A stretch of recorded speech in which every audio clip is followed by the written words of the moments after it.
Welcome to GM power system. ఈ రోజు అయితే మనము మోర్ పవర్ 3 kV అయితే మనం జనరేటర్ అయితే రాములగూడి ధర్మవరం ఇస్తున్నాము. ఇది అవుట్పుట్ వచ్చి మీకు 3 kV అవుట్పుట్ వస్తుందండి. ఇది అంటే మనకి గుళ్ళో కానీ ఎక్కడైనా కానీ మీకు చాలా యూస్ఫుల్ అవుతుంది. కాంట్రాక్ట్ వర్క్స్ కూడా యూజ్ అవుతుంది. అన్నోళ్ళు వచ్చి మన రాములగూడి నుంచి ధర్మవరం నుంచి వచ్చారు. నమస్కారం అన్న. ఇది ఎక్కడ చూసారన్నా మీరు? మేము యూట్యూబ్ లో చూసినాం అన్న. ఇది మాకు ఇదంత బాగా అనిపించి మేము ధర్మవరం నుంచి రావడం జరిగింది. అన్నయ్యని ముందుగానే కనుక్కోవడం జరిగింది. అన్నయ్య బాగా రిప్లై ఇచ్చినాడు. మనకు కూడా మనం అందుబాటులో రేట్ లో కూడా వచ్చింది. అందుకని మనం ఇక్కడ తీసుకోవడం జరిగింది.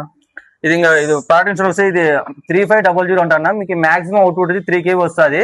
అలాగే సౌండ్ కూడా చాలా ఎక్కువ ఏమి ఉండదు. మీకు కన్స్ట్రక్షన్ వర్క్ కానీ మళ్ళీ దేవాలయాల్లో కానీ చర్చిల్లో కానీ మసీదులో కానీ ఎక్కడైనా చాలా యూస్ఫుల్ గా అవుతుంది. కావాల్సిన వాళ్ళు సంప్రదించండి. జిఎం పవర్ సిస్టమ్ రాజు రోడ్ అనంతపురం. అలాగే మీకు ట్రూ ట్రాన్స్పోర్ట్ ద్వారా పంపించాలనుకుంటే స్క్రీన్ మీద నెంబర్ ఉంటే ఆ నెంబర్కి మీరు కాంటాక్ట్ అయితే ట్రూ ట్రాన్స్పోర్ట్ ద్వారా ఓవరాల్ అయినా ఎక్కడైనా కానీ మేము ట్రాన్స్పోర్ట్ ద్వారా పంపిస్తాము. Thank you so much.